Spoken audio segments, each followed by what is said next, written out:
오늘 은혜라는 제목으로 함께 말씀을 나누도록 하겠습니다.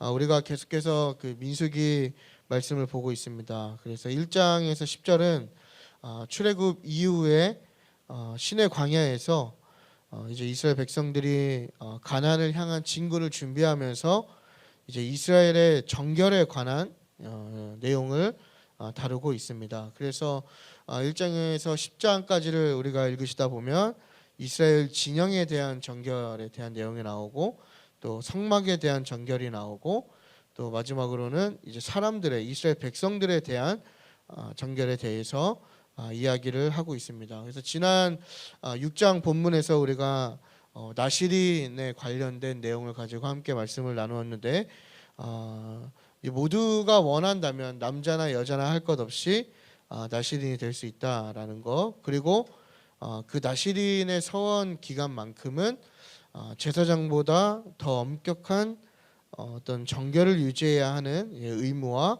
또 나아가서 그 나실인의 기간이 끝난 이후에는 예배자의 삶을 살아야 하는 것, 그게 이제 그 나실인에 갖고 있는 그 의미를 우리가 나누었는데요.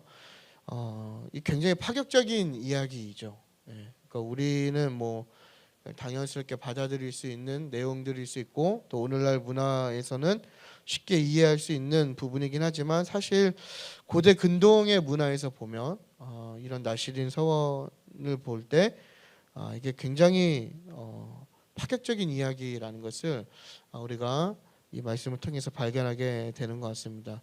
그러니까 당시에 이러한 내용들을 보면 성경이 참 인간의 머리에서 나오지 않았다라는 것을 또 한번 깨닫게 되는 그런 말씀인 것 같은데, 오늘 본문 또한 굉장히 파격적인 이야기입니다. 그래서 오늘 본문은 이제 유월절에 대한 이야기거든요. 그러니까 유월절이라는 것이 우리가 다 아시겠지만 이제 출애굽하면서 지켜야 하는, 그렇죠? 절기이지 않습니까?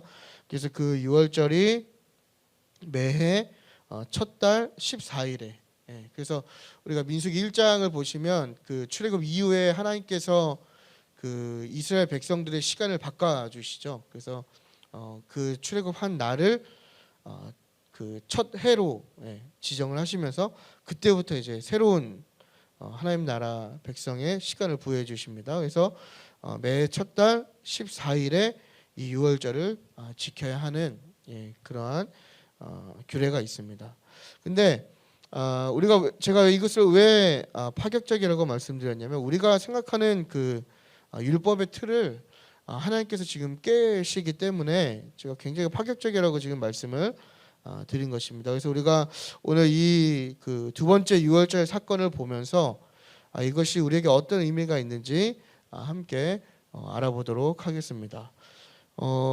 이게 개혁교회죠. 우리가 지금 믿는 교회가 이제 개혁교회인데, 이 개혁교회, 그러니까 종교개혁의 좀 부정적인 유산이 무엇일까 우리가 이야기할 때 저는 개인적으로 좀 지나친 은혜가 강조되는 것이 조금 부정적인 유산이 아닌가 이렇게 생각이 됩니다. 그래서 당시 중세교회의 어떤 행위적인 믿음을 반대하는 의미에서 이제 오직 믿음을 많이 강조하고, 또 오직 은혜, 또 칭의에 관련된 내용을 많이 우리가 강조하지 않습니까? 근데 동시에 그러한 것들이 강조되면서 특히나 이 한국 교회의 주일학교의 가르침 속에 나타나는 또 부정적인 현상이 무엇이냐면, 바로 이 율법에 대해서 굉장히 부정적으로 어떤 프레임을 씌워지고 있다라는 것이죠. 그래서 우리가 대부분 구약에서 율법에 얘기하면 은혜에 반대되는 것, 그러지 않습니까? 그리고 뭔가 이렇게 부정적인 이미지들. 그래서 뭐 심각한 곳은 율법이 나쁘다고 가르치기도 하고, 그래서 우리가 이런 율법이라는 것을 떠올렸을 때 벌써 이렇게 좀 답답해지는 것을 우리가 느낄 수 있죠. 굉장히 뭔가 고정적이고, 굉장히 뭔가 뭐라 해야 될까요? 배타적인 어떤 이미지를 우리가 떠오르게 되는데, 그래서 우리가 율법을 우리의 신앙에 적용해 보면 율법이 오히려 우리의 신앙을 이렇게 조여매는, 뭔가 억압하는, 또 굉장히 행위적인 것들이고 그렇기 때문에 필요가 없다라고 우리가 생각하고 많은 오해를 하고 있는 것이죠. 근데 오늘 본문을 우리가 잘 읽다 보면 이런 우리가 갖고 있는 잘못된 편견들이 이 두 번째 유월절의 내용을 통해서 걷어내기에 충분하다라는 것을 우리가 깨닫게 될 것입니다. 그래서 오늘 본문의 내용을 잘 묵상하시다 보면 하나님께서 주신 그 율법의 융통성과 또 하나님의 자비와 하나님의 은혜가 그 율법 안에 있음을 우리가 발견할 수 있을 것입니다. 오늘 본문을 보시면 이 출애굽 이후에 이제 1년이라는 시간이 지나는 것이죠. 그래서 9장 1절을 보면 애굽 땅에서 나온 다음 해 첫째 달에, 그래서 이제 출애굽을 한 지 1년이라는 시간이 지난 것입니다. 그래서 1년인 지난 이 시점에 하나님께서 모세를 통해서 너희가 그 시내 광야에서 유월절을 지키라고 말씀하시는데, 그 이전에 1년 전에 유월절은 애굽 땅에서 지낸 유월절이죠. 그래서 10가지 재앙 중에 그 마지막 재앙에 그 유월절을 지키지 않습니까? 그래서 이제 출애굽을 하고 1년이라는 시간이 지난 것입니다. 그래서 시내 광야에서 이제 유월절을 지켜야 할 때가 된 것인데, 이제 모세를 통해서 하나님이 말씀하셨고 이스라엘 백성이 이제 그 말씀에 순종하는 것이죠. 그래서 5절까지의 내용을 보면 다 지켜 행했다라고 얘기하고 있습니다. 근데 이제 6절을 보면 변수가 하나 발생하는데, 바로 시체로 인해서 부정해진 사람들이 이 유월절에 함께 동참할 수 없게 된 것이죠. 그러니까 뭐 여러 가지 이유가 있었을 것입니다. 그러지 않습니까? 뭐 가족의 죽음이었을 수도 있고, 어떤 장례를 통해서 시체를 접했을 수도 있고, 또 뜻하지 않게, 원치 않게 뭐 이렇게 뭐 누가 죽으면서 이렇게 또 터치가 되거나 접할 수도 있고, 뭐 여러 가지 상황들이 있었겠죠. 근데 결과적으로는 뭐냐면 시체를 접하는 그 부정함 때문에 유월절에 함께 참여하지 못하는 상황이 발생해 버린 것입니다. 그래서 이 백성들이 이 문제를 가지고 모세에게 이야기하였고, 모세가 하나님께 질문하는 내용이 오늘 8절과 9절까지의 내용이죠. 그러자 하나님께서는 뭐라고 대답하시냐면, 바로 둘째 달, 그러니까 쉽게 얘기하면 다음 달 14일에 지키지 못한 자들이 다시 유월절을 그 규례에 따라서 지키라, 이렇게 말씀하시는 겁니다.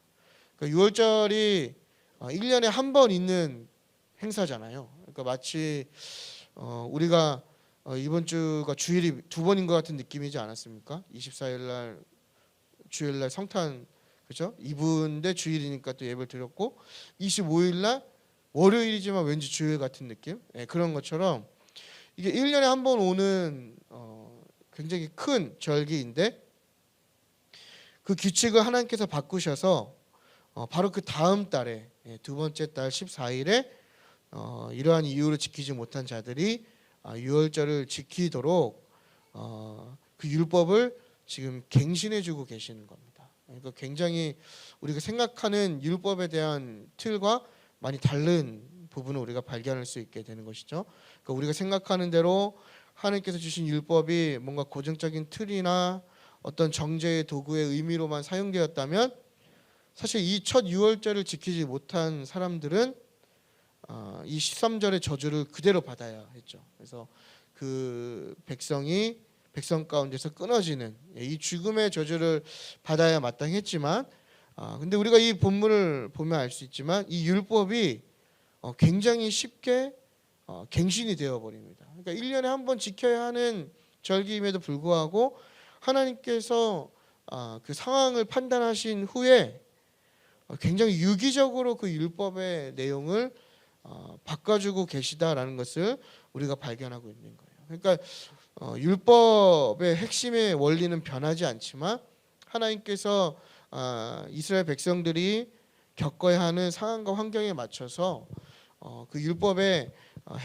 핵심적인 내용 안에서 맞춰서 계속해서 율법을 갱신하고 계시다라는 것을 우리가 발견하게 됩니다. 그래서 우리가 이후에 이제 신명기 말씀을 읽으시게 되다 보면 하나님께서 이 가나안에 들어갈 새로운 세대에게 굉장히 많은 그 이전의 율법과 다른 또 새로운 갱신된 율법들을 많이 주시는 걸 우리가 발견하게 되는 것이죠. 그런 의미에서 볼 때 하나님께서 참 인간의 어떤 상황에 맞춰서 많이 배려해 주신다. 우리가 또 이렇게 이해할 수 있는 것 같습니다. 그래서 모세가 질문한 것이죠. 굉장히 고민하지 않았겠습니까? 이게 하나님 유월절이라고 하는 것은 1년에 한 번 지켜야 되는데 이게 못 지킨 사람들 어떻게 할까요? 이렇게 고민했을 때 하나님께서 굉장히 심플하게 그러면 다음 달에 지키게 이렇게 말씀하시는 거예요. 굉장히 지금 파격적인 이야기를 지금 계속해서 하고 계시는 겁니다. 그러니까 광야 진군에 앞서서 이스라엘에게 필요한 것은 정결이었죠. 왜냐하면 하나님께서 함께 하시기 위해서는 이스라엘에게는 정결이 필요했기 때문입니다. 그래서 모든 과정에 이제 순종함으로써 이제 준비가 잘 되어가고 있었고 이제 6월절을 끝으로 이제 이 정결을 향해 가면서 이제 본격적인 광야의 진군이 시작되는 것이죠. 그러니까 1장에서 10장까지의 내용이 굉장히 많이 있지만 사실 지금 이스라엘 백성은 출애굽해서 거의 한 2년이라는 약 2년 안 되는 시간을 지금 그 홍해 건너편에서 지금 기다리고 있는 상황인 것입니다. 그러니까 굉장히 많은 시간을 그곳에서 이 정결 의식을 통해서 준비를 하고 있는 것을 우리가 발견하게 되는 것이죠. 그래서 6월절을 지킨다라는 것은 이 이스라엘의 궁극적인 구속이 전적으로 하나님의 주권 아래 있음을 상기시켜주는 중요한 사건인 것이죠. 그러니까 광야의 생활을 어떻게 할까라고 우리가 많이 이야기할 때 뭐 하나님께서 인도하셨다라는 이야기를 많이 하지 않습니까? 그것의 대표적인 절기가 바로 이 유월절입니다. 그래서 우리가 이제 이 신의 광야를 출발하기 앞서 이 유월절은 굉장히 필요한 것이었죠. 이스라엘 백성들에게 굉장히 필요한 것이었는데 하나님께서 다행히 또 은혜를 베풀어 주셔서 이 두 번째 유월절을 지키게 하신다. 우리가 이게 본문의 내용을 통해서 우리가 정리할 수 있는 것 같습니다. 그래서 오늘 내용을 통해서 우리가 세 가지 우리에게 적용해 볼 수 있는 점이 있는데 첫 번째는 뭐냐면 하나님의 규례는 또 규칙은 정확하고 철저하게 지켜야 한다라는 것입니다.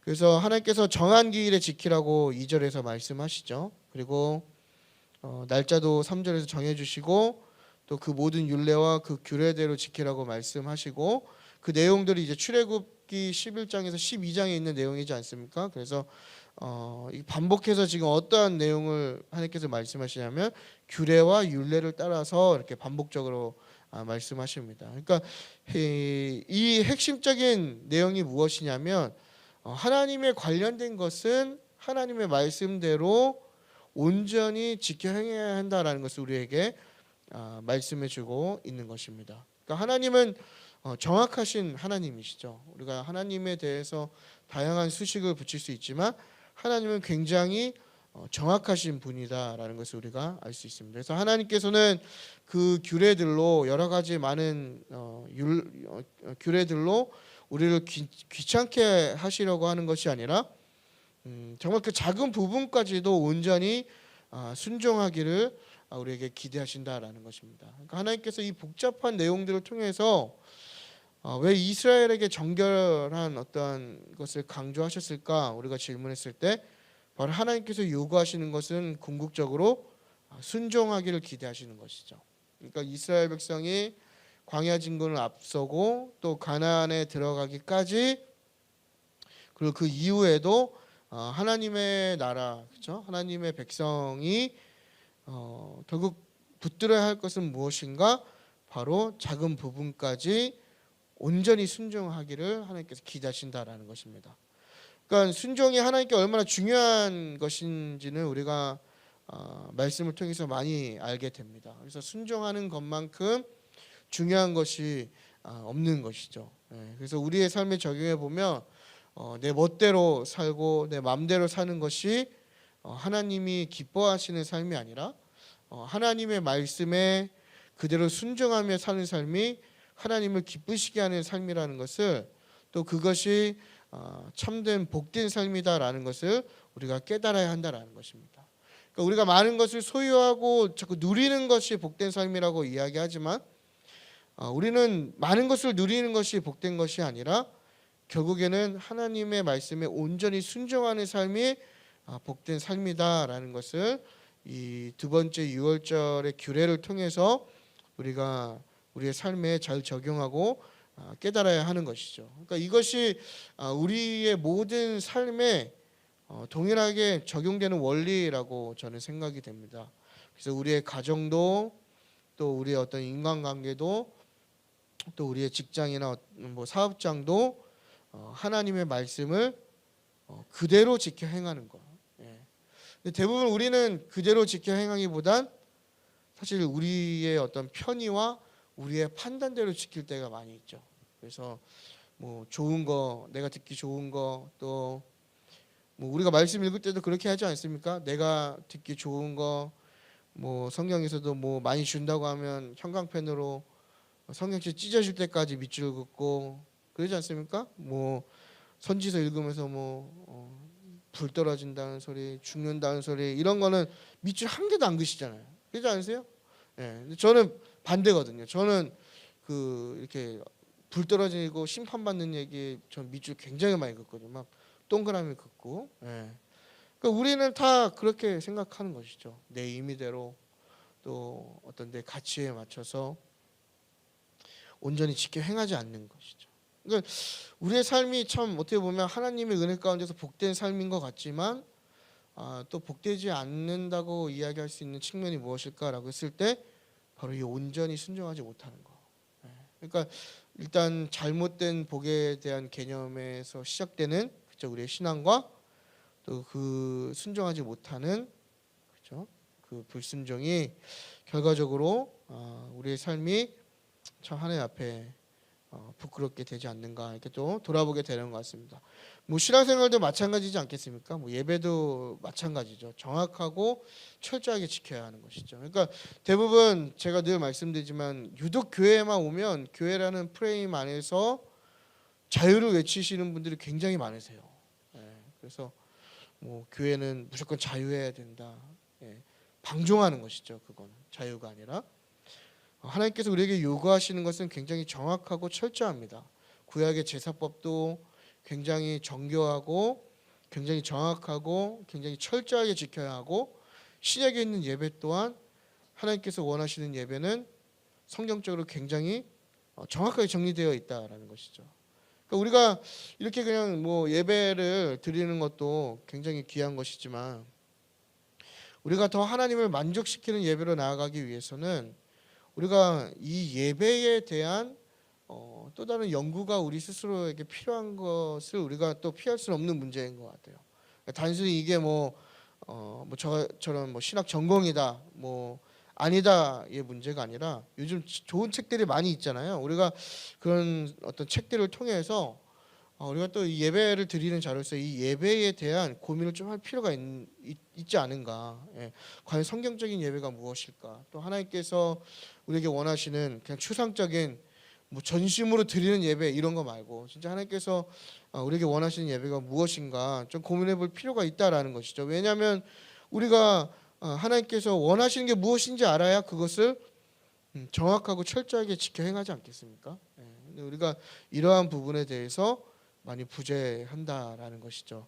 그래서 우리가 이러한 부분을 보완하고 또 그 내용에 대해서 알고 지켜 행할 때 우리가 드려지는 이 예배가 하나님을 만족시키는 예배 또 살아있는 예배로 이어지지 않겠는가 또 이렇게 우리에게 적용해 볼 수 있는 것 같습니다. 그래서 결국 이스라엘 백성이 그 4절과 5절을 보시면 모세가 명령하였고 이제 5절에서 이 시내 광야에서 그 유월절을 잘 지켜 행하게 되는 것을 발견하게 됩니다.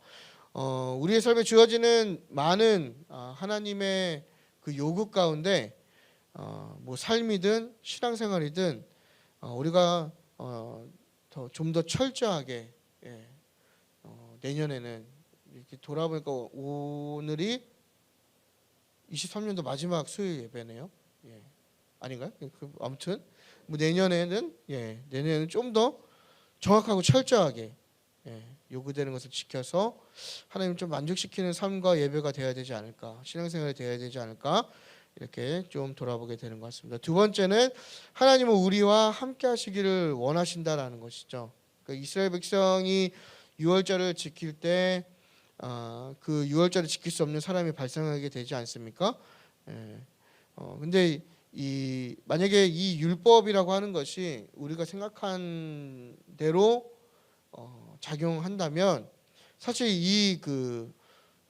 첫 번째 그 유월절을 지키지 못하는 사람들은 결국 버려져야 되는 사람들입니다. 그러지 않습니까? 그 정결을 지키지 못했기 때문에 진영 밖으로 버려져야 되는 그러한 사람들이지만 그러나 하나님은 이들에게 유월절을 지키라고 말씀하시면서 바로 다음 달에 또 두 번째 기회를 주시는 것이죠. 그러니까 저는 이 두 번째 유월절이라는 것을 굉장히 많은 은혜를 받았거든요. 결국엔 두 번째 기회를 주시는 거잖아요. 그러니까 정결에 참여하게 하시는 이유가 무엇일까? 그러니까 하나님께서 계속 이스라엘 백성에게 정결을 강조하시고 정결한 행위를 강조하시는 이유가 무엇일까? 결국에는 그것은 하나님이 우리와 함께 하시기 위해서라는 것이죠. 그러니까 하나님이 우리의 삶에 임재하시기 위해서 우리가 정결해야 된다라는 거예요. 왜냐 하나님은 거룩한 곳에 임재하시는 분이시기 때문에.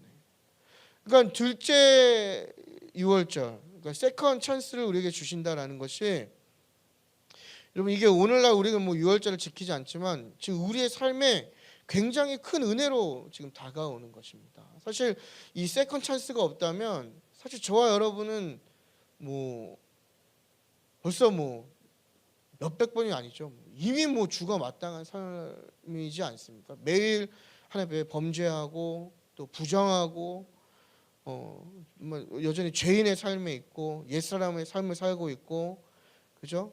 여전히 껍데기들 또 썩어질 것에 연연하면서 우리가 그런 것을 바라보고 살 때, 그럼에도 불구하고 하나님께서 두 번째 유월절을 이스라엘 백성에게 허락하셨듯이 오늘날 우리에게도 다시 한 번 더의 기회를 주신다라는 거, 이게 굉장히 우리에게 지금 큰 은혜라고밖에 설명할 수 없는 것이죠. 그러니까 은혜가 무엇일까라고 설명해 보면 결국에는 다시 한 번 더 기회를 주시는 거예요. 그러니까 오늘 예배도 마찬가지지 않습니까? 매일 우리가 이게 반복된다고 해서 뭐 저도 참 부끄러운 얘기지만 그냥 뭐 반복된다고 해서 이게 뭐 당연한 게 아니에요. 사실 이거는 어떻게 보면 세컨 찬스인 거죠. 매번 드려지는 예배 가운데 하나님께서 우리에게 은혜를 베풀어 주시는 것이지 않습니까? 그러니까 왜냐? 하나님께서 저와 여러분의 삶에 임재하고 싶으시기 때문에. 그러니까 하나님과 동행하기 위해서는 내가 거룩해져야 되는 것이죠. 근데 내가 거룩할 수 없는 존재이기 때문에 우리가 이 정결을 통해서 그 거룩함으로 나아가는 것이지 않습니까? 그러니까 하나님께서 그걸 계속 요구하시는 거예요. 그러니까 이미 우리는 죽은 자였고 사형수였고 영원한 형벌에 놓인 자들이지만 하나님께서 그럼에도 불구하고 매일의 이 은혜를 통해서 마치 두 번째 유월절과 같이 우리에게 은혜를 베푸시고 있다. 굉장히 우리에게 큰 어떻게 보면 용기와 또 위로를 주는 그러한 말씀을 우리가 또 보게 되는 것 같습니다. 결국 우리가 지금 살아있는 이유인 것이죠. 여러분 이렇게 한 해를 이렇게 돌아보는 시점에 보면, 저는 어제 문득 제가 어제 치킨을 먹었거든요, 저녁에. 근데 문득 치킨을 찾아오면서 한 해를 돌아보니까 이게 하나님의 은혜가 아니면 올 한 해는 어떻게 살았을까? 또 이런 또 묵상을 해보는 것 같아요. 그죠? 우리가 좋은 날도 있었고 또 우리가 좋지 않은 날도 있었고 또 우리가 또 궁핍한 날도 있었고 부유한 날도 있었고 다양한 많은 날들이 1년 동안 우리에게 또 기쁨도 있고 슬픔도 있고 뭐 이렇게 있지만 우리가 이렇게 이 시점에 와서 돌아보면 그 모든 것들이 하나님의 은혜였고 하나님의 시간이었고 또 하나님의 때였고 하나님이 원하시는 타이밍이었고 그것이 가장 좋은 것이다라는 것을 우리가 돌아볼 때 깨닫게 되는 것이죠. 그게 은혜이지 않습니까? 결국 이 두 번째 유월절이 주는 그 의미가 바로 이런 것이죠. 오늘날 우리에게 주어지는 다시 한 번의 기회.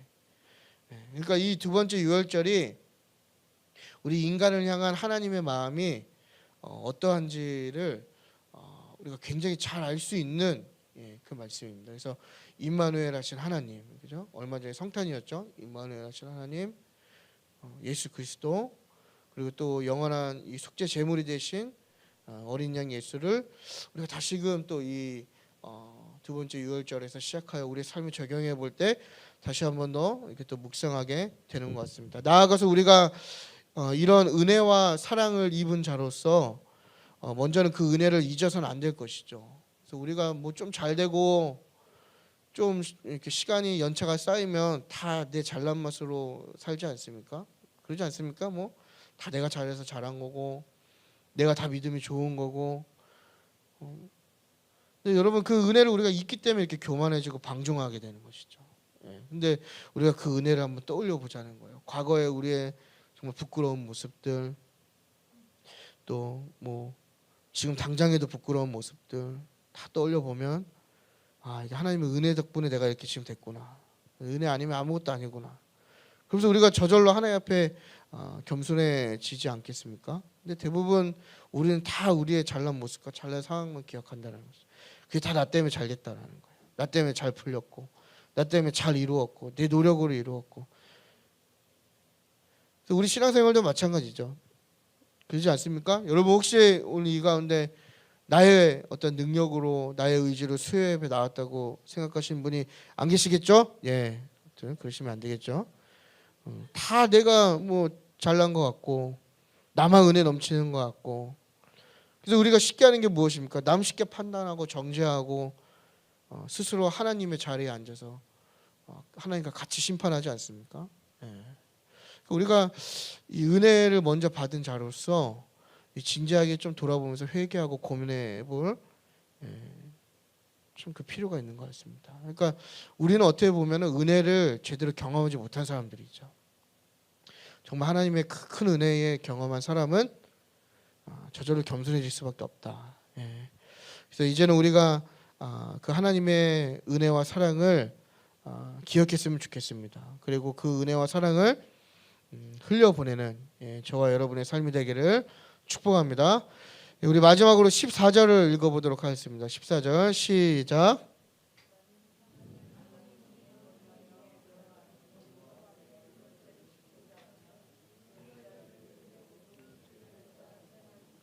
거류민에게나 본토인에게나 그 율례는 동일할 것이니라. 아멘. 세 번째는 뭐냐면 하나님의 은혜는 온 민족을 향한다라는 것입니다. 그러니까 출애굽 당시에 이스라엘을 따라서 다양한 그 민족들이죠. 잡족이라고 하는 민족들이 이제 출애굽을 하게 되는데 하나님께서는 그 이스라엘 그 민족 외에 다른 민족을 배척하지 않으시고 이스라엘과 함께 다양한 타국인들도 유월절에 참여할 수 있도록 지금 허락해주고 계시는 겁니다. 근데 여기서 중요한 것은 뭐냐면 그 이방인이죠. 잡족들도 이 유월절의 규례를 본토인이죠. 그러니까 이스라엘 민족과 동일하게 적용해주고 계시다라는 거예요. 그래서 너희는 뭐 잡족이기 때문에 다른 뭐 더 남다른 규율을 만들거나 규칙을 만드신 게 아니라 동일하게 적용하고 계신다. 그러니까 타국인들을 배척하지 않으시고 차별 없으신 하나님을 발견하게 되는 것이죠. 그래서 14절의 이 말씀은 하나님의 은혜가 이미 온 민족을 향하고 있다고 우리가 이렇게 해석할 수 있는 것 같습니다. 그래서 우리 대부분 구약은 뭐 이렇게 뭐 구심적인 선교 뭐 이런 얘기 많이 하고 신약은 원심적인 선교 뭐 이렇게 해서 구약은 뭐 이스라엘 백성에 대한 선교이고 신약은 이제 우리가 생각하는 그죠 이방 민족을 향한 선교라고 우리가 많이 이렇게 이야기하지만 사실 뭐 이미 하나님께서는 그죠 이 열방을 향한 선교를 지금 시작하고 계신 것이죠. 그 하나님의 그 은혜가 지금 이미 여러 민족을 향해 나아가고 있다는 것을 우리가 발견하게 됩니다. 그러니까 이미 하나님께서 부르신 그 이스라엘 백성이라는 그 공동체 자체가 우리가 생각하는 그 민족성을 이야기하는 것이 아니라 지난번에 제가 말씀드렸지만 거룩한 백성, 제사장 나라의 어떤 정체성을 의미하는 게 이제 이스라엘의 참된 의미인 것이죠. 그래서 우리가 이것을 잘 기억하면서 우리도 마찬가지로 우리가 먼저 이렇게 하나님께 부르심 받았고 은혜 받았고 구원 받았지만 여기서 끝나는 것이 아니라 또 이것을 우리가 이 받은 은혜를 소유하고 쌓아두는 것에 그치는 것이 아니라 뭘 해야 되냐? 바로 흘려 보내야 된다라는 것입니다. 그러니까 믿지 않는 사람들에게 이 온 민족에게 이 은혜가 향하고 있어야 된다라는 거예요. 그러니까 교회도 마찬가지고 성도도 마찬가지고 이 은혜가 무언가 나만 소유하고 나만 받는 특별한 것이 아니라 하나님이 온 민족을 향하신 것처럼 우리도 하나님을 모르는 자들에게 향해야 된다라는 것이죠. 그러니까 여러분 우리가 이게 좀 잘 생각해 볼 필요가 있는 것 같습니다. 우리가 교회라는 공동체가 굉장히 자칫하면 이게 고립되어서 굉장히 이기적인 집단이 될 확률이 굉장히 높습니다. 그래서 우리 배만 부르고 우리만 잘 누리고 뭐 이렇게 하면 그게 좋은 게 아니 생각을 우리가 좀 해볼 필요가 있는 거예요. 그러니까 과연 하나님께서 그러한 교회들의 모습을 보시면서 기뻐하시겠는가? 그 교회만 배불리 먹고 그 교회만 좋은 건물을 갖고 그 교회만 많은 것을 소유할 때 하나님께서 기뻐하시겠는가? 우리가 다시 한 번 더 생각해 볼 필요가 있다라는 것입니다. 그러니까 우리가 25일날 셀러브레이션 했죠. 셀러브레이션 했는데 이 셀러브레이션은 참 감사한 것이지만 저는 개인적인 이 말씀의 묵상을 비교해 볼 때 좀 반쪽짜리 기쁨이라고 생각을 해요. 그러니까 우리끼리 잘 먹고 우리끼리 배부르고 우리끼리 뭐 즐거우면 반만 성공한 것이죠.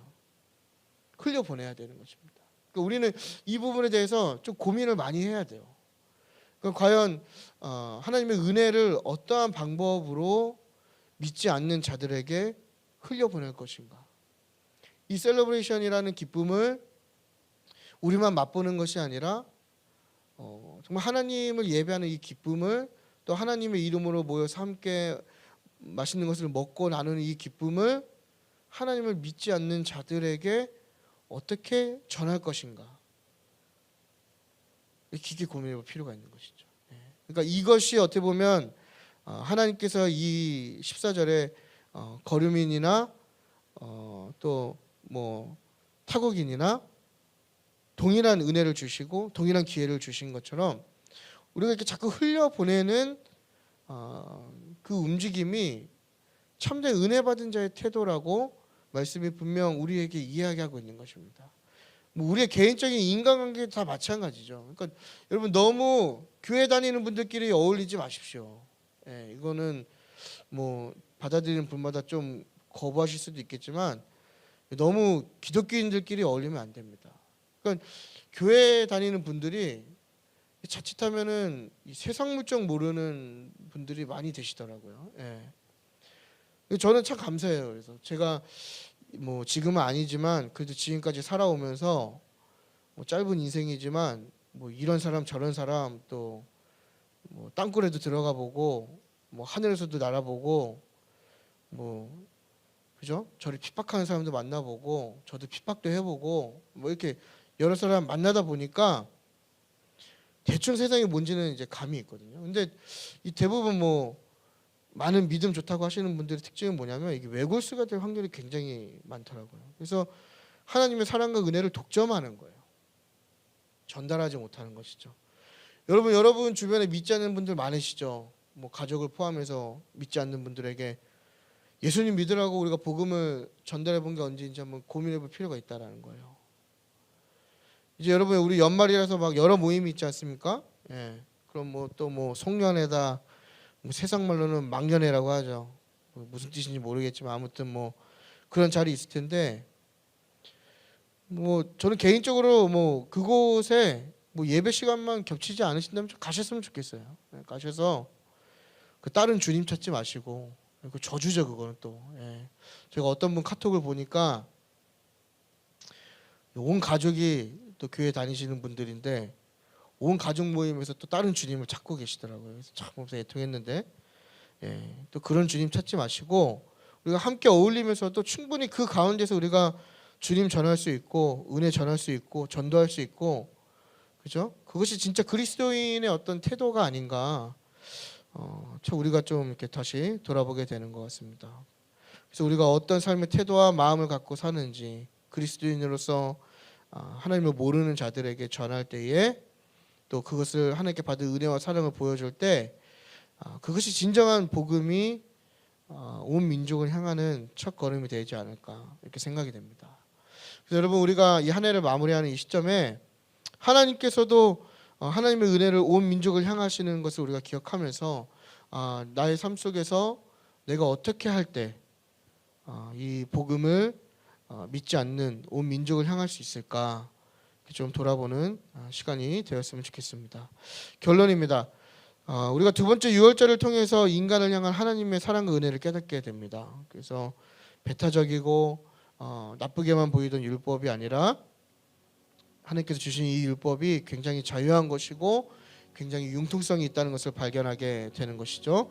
그리고 또 유월절의 그 본질을 깨닫게 되는데 진정한 유월절이라는 것은 이 날짜를 지키는 것이 아니라 바로 하나님과 함께하는 것을 의미하는 것이죠. 그러니까 여기서 좀 더 오늘날 우리에게 적용해 보면 주일이라는 게 꼭 일요일뿐만이 아니라 주님과 함께하는 매일이 주일이라는 거. 그러니까 우리가 좀 이렇게 또 적용해 볼 수 있는 것입니다.